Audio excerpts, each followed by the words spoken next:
Hello, I'm Mr. Comer. Today we'll be using Photoshop to do a short little effect that has pretty dramatic results. I just call it Selective Color, but what we do is we add an adjustment layer that will just let maybe one item in the picture show up in color and everything else will be black and white. So it's a neat effect. A lot of phones and different apps do that today, but we'll show you how you do that in Photoshop. So to get started, I'm going to make sure Photoshop is active. I'm going to File, Open, which I've already done, and I'm going to choose whirls.jpg. For my students, that will be in the Land School file folder, and you can find it there. And then we're going to open this.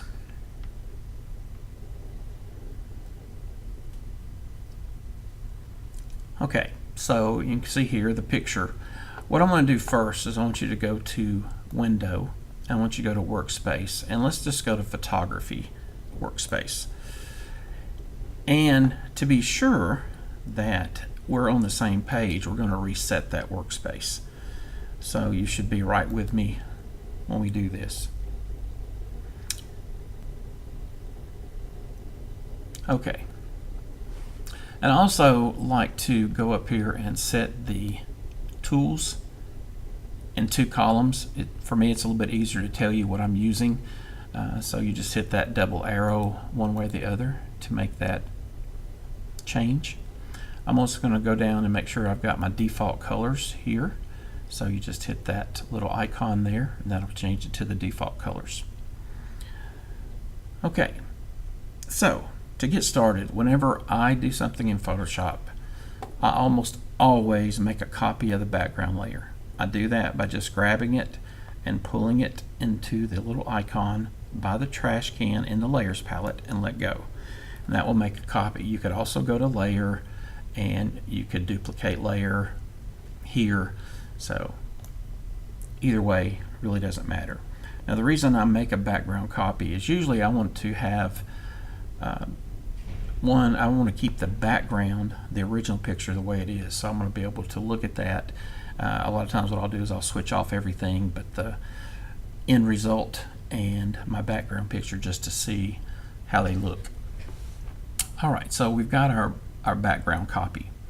Now today, to make what I want to do is I want to make these whirls and actually the handles in color, and then I want everything else to be black and white. To do that, relatively easy.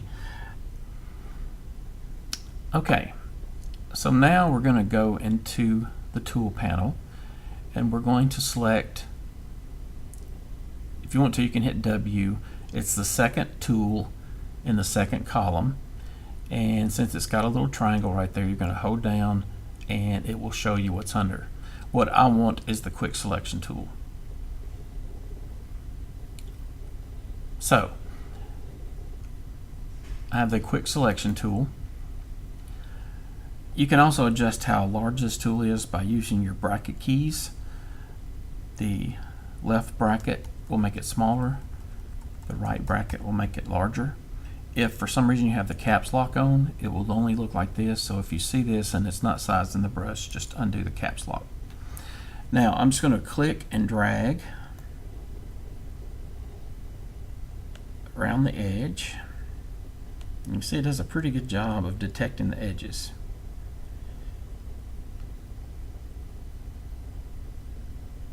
And so now it's got pretty much everything that I want.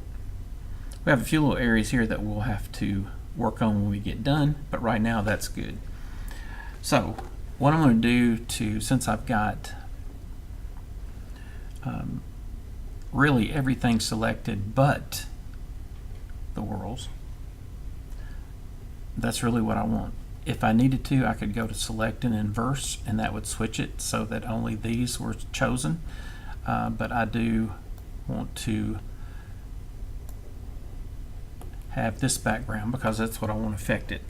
So I'm going to go down into my layers palette. I'm going to go to the adjustment layers, and depending on how you had it, you can also go up here and there's also your adjustment layers. And so I just wanted to find the one that's black and white. So there it is right here. It's the third one on the second row in the adjustment layers. The same thing is down here. So I could just go there and go to black and white. Gives me the same thing.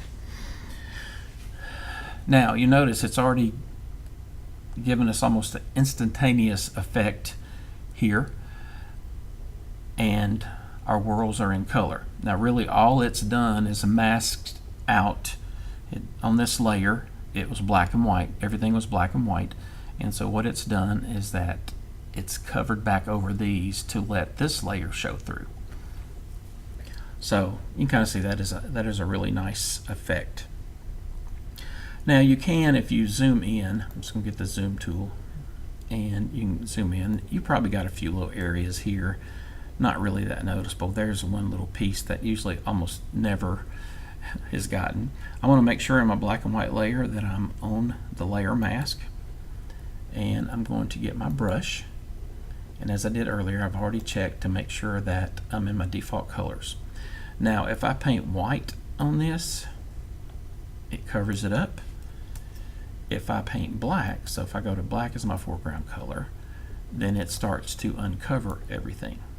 So what I want to do is I do want to paint black, and I just want to get that edge. So I'm going to use the bracket keys and go back down on my size on my brush, and I'm just going to kind of go around and kind of get this. I usually use a soft edge brush just for the fact it's not such a sharp transition. So I'm going to hold my space bar. That gives me my hand. I'm just going to move over a little bit. So all that looks pretty good. Maybe a little right here.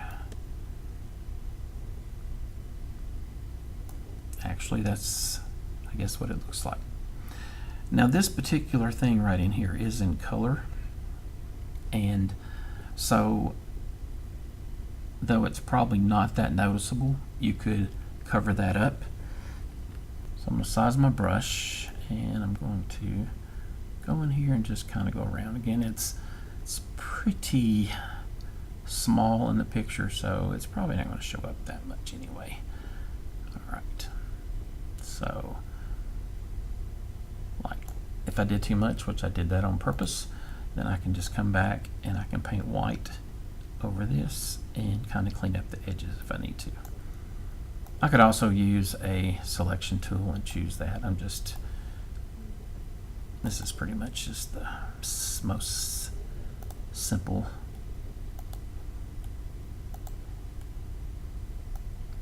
way to handle it.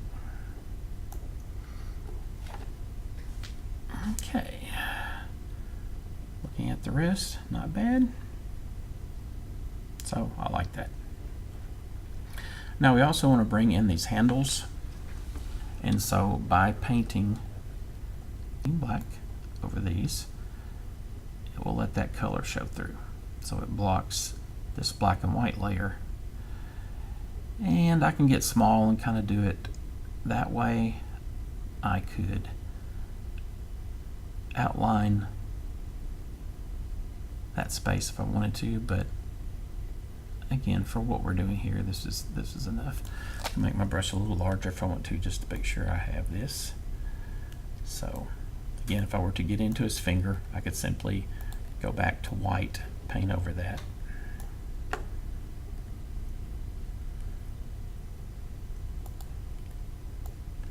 So I'll go back to black, paint there.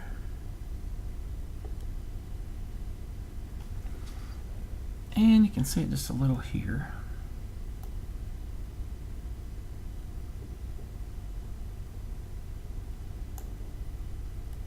Maybe I've got a little too much here, so I'm just going to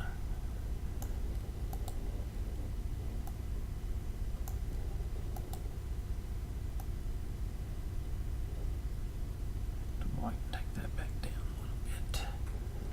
That's really, yeah, right there. And so I would do the same thing on this side. Now if I hit Command 0, that will fit it in the screen. I can kind of see what I have. I can kind of tell whether this looks good or not. and then I could do the other, though I'm not going to go ahead and finish that. The first thing you always want to do once you finish is that you want to save this as a Photoshop file. So we're just going to go to Save, and I'm just going to put worlds and maybe my initials. I'm going to send it to the desktop so I know where it's at, and I want this as a Photoshop file. That way I can always come back in and change it if I need to.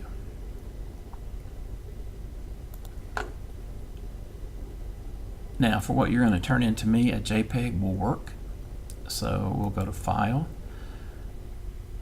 Save As, and this time we're looking for JPEG. We'll go with this option, and I can leave it the same name and hit Save. I'm going to do the largest or the maximum quality, push OK.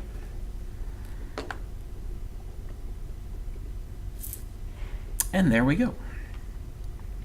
Now, I mentioned before, this is kind of non-destructive type editing, and you've got a lot of different items that you can do here. And the thing is that it's just a layer. If you turn it off, it goes away. So again, thank you for your time. As we've seen today, just open it up. It's using an adjustment layer. You can easily make certain colors pop, and it's a nice effect. Especially, I've seen it done a lot in wedding photos and different things, but it's a nice effect to make something stand out on the page or in your photograph. So appreciate it, and thank you for your time.